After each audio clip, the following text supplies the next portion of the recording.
So we're going to review our special factoring products. And so the first one you have in your notes is the difference of two squares. And this is easy to recognize.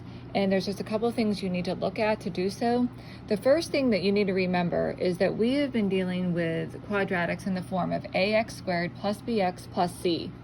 So what happens if you come across something that only has two terms, you know that that should be a red flag because we've been dealing with three terms. So the difference of two squares has only two terms, and it's a difference, it's a subtraction. So as soon as you see something like that, you would think, okay, could this possibly be the difference of two squares? And if so, it's easy to factor because there's always a general formula to plug in to do so. So we have here a squared minus b squared, two terms being squared, a subtraction sign in the middle, therefore difference of two squares. So the way to factor that is going to always be your a minus your b times your quantity a plus b. So you're going to take the square roots of both your a and your b and then plug those in, do subtract, and then multiply and add. So what is that going to look like with our problems? Well, our first example is x squared minus 16. So again, only two terms. We're missing our b times x. We only have an a and we have a c. So now all we have to do is see, okay, is there a subtraction sign in the middle? Then yes. So it is a difference, subtraction of two squares, x squared and 16. How do we know that this is a square? Well, because 4 times 4 is 16. So this is a difference of two squares. So all we have to do is take the square root of both terms, and then we write our factors using those. So the square root of our x squared is just x. So we write x and x. And then the formula tells us we do a subtraction and addition. So it's always going to be that first term, the square root of it, minus, and then that first term, the square root of it, plus. And then it's going to be that second term, the square root of it, in both binomials. So it's going to be x minus 4 times x plus 4 every time.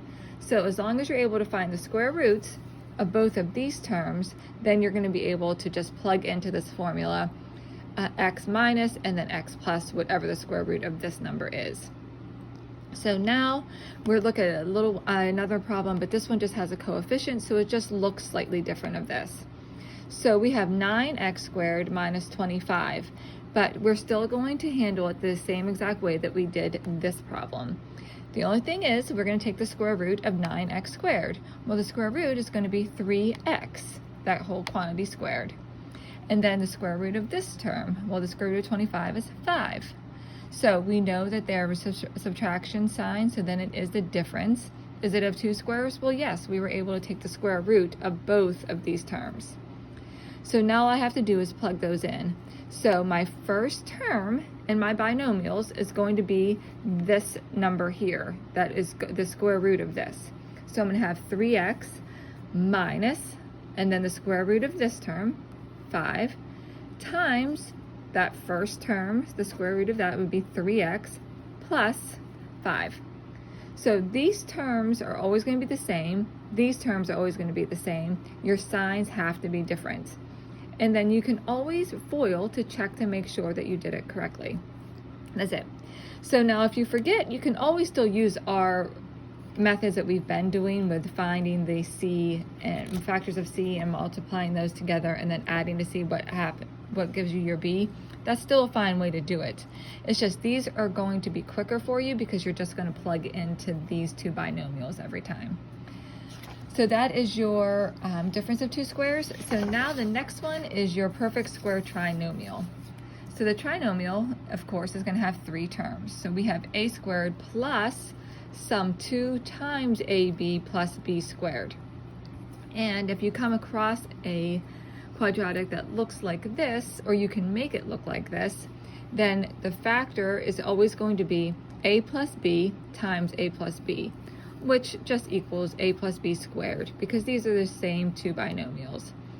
So what is this going to look like in our problems? Well, here's an example. We have x squared plus 8x plus 16. So if I needed to list what all of my variables, the a and b are, my a is just 1. My coefficient of my x squared is just going to be a 1.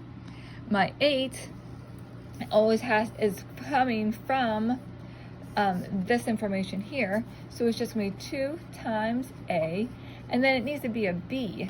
Well, that b is going to be squared here, so all you have to do is look at this number and say, well, what's being squared? Well, this ends up being 16, so what had to be squared? Well, 4. And does 2 times 1 times 4 equal 8? Well, yes.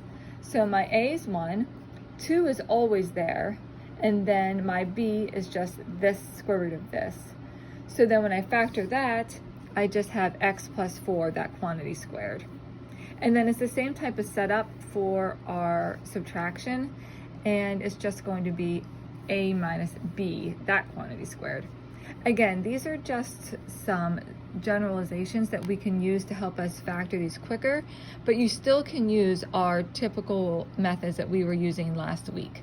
Because if you look at this one, the way we were doing it last week, we would say what multiplied together to give us 16 and added together to give us our 8.